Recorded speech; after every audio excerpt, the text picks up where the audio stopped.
Hi, all. In this video, we're going to see login page by using online tool.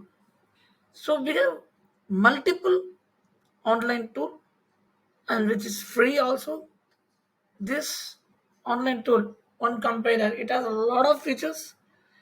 In the upcoming videos, I will let you know what are all the things which we can do it with the help of compiler. We have something called code play, we have something called bootstrap snippet, a lot. There are multiple, but like this one which I feel very much easy to use.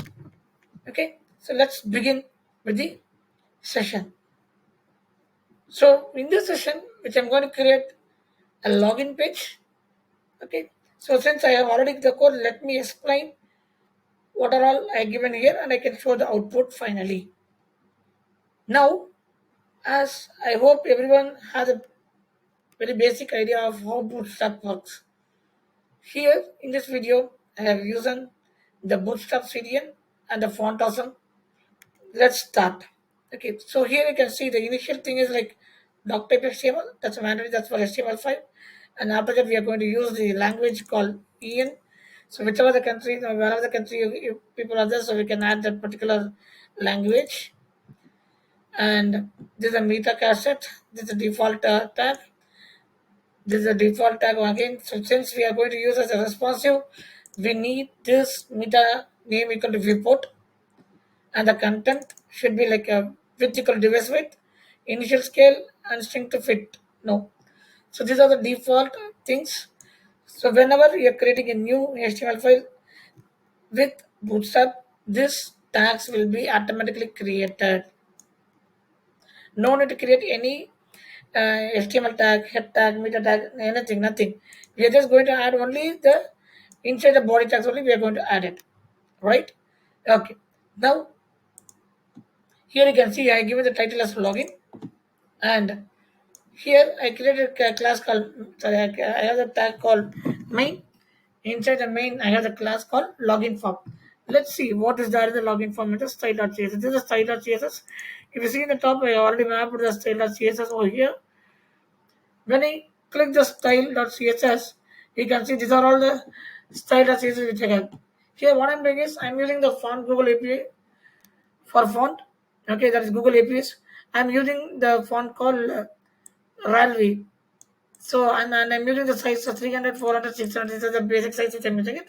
So it's mentioned here actually in the top of the style.css. This is the best way that you can use the Google APIs for the fonts.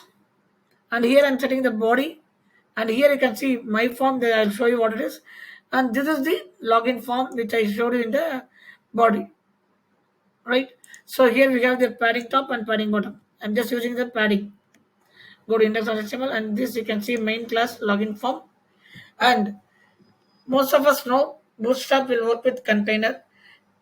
In Bootstrap we get two containers. Basically, like one is container and container fluid. Container fluid is for the full stretch window, and whereas container is it is like a there will be a gap will be there in the left and right. I'm using container so that my login box looks good actually. Once container is done, then we go with the row, and just justify content center. It will make the all the elements under this. It will come in this center. That's the main reason I have used the justify content center. And here I'm using the feature called card. So here card by default there are three properties: card, card header, card body. And card is the default the parent tag. So under the card only we have to give the child tags like this. So you can see card header. I just have the name as register just to check it. So here I have the name called login, and under card header I am gave card body. So you can see in this card body only I give all the HTML related or login page related tags. So here you can see the form which I'm not much used the form here, just for namesake I'm just adding it. And here the two properties called action and method. We'll explain the detail in the next video. And here I have the div. In this div I'm using the form group and the row. So these are the row classes which are the form group, and here I'm using the label where I have the MD class which I'm using it, and call form label which I'm using it. Since it's a right, I'm using the right tag, and here I'm having the this is the alignment purpose, and here I'm having the call MD6. I'll show you in the output so that you will guys understand.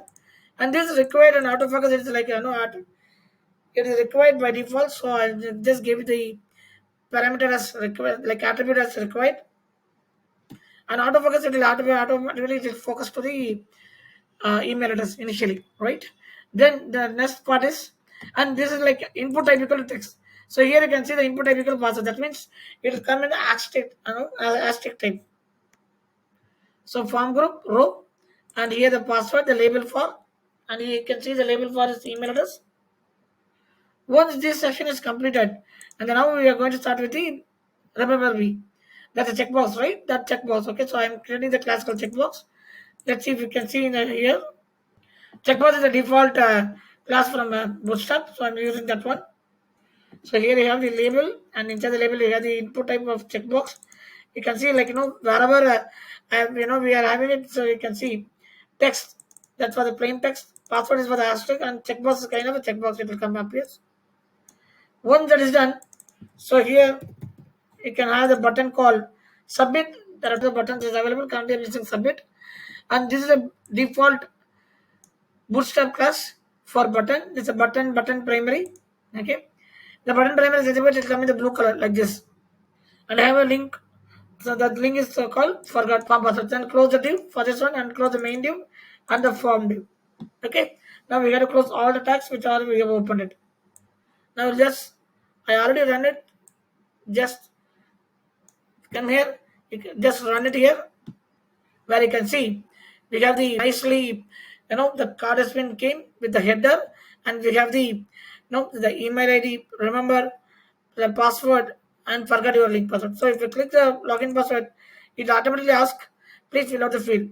Why? Because it's asking. I hope you know, like we are given the key or parameter or the as required. Because of that, it is automatically asked the validation is happening there. So let's say for example I'm typing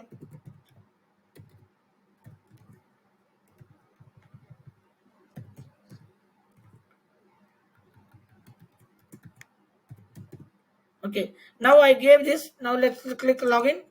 It again asks the validation for password because even we gave the required rate, so it will ask again here. But nothing will happen now because since there is no form or action or which we are not given for this one. So this is a simple, very wonderful tool to use the basic pages like login or registration. Even we can go for the complex also, and if you want we can download this and we can use it in our regular usage purpose. Thanks for watching the video. Please subscribe WebTechis channel, and please support to WebTechis channel so that I can add more videos into it. Thank you.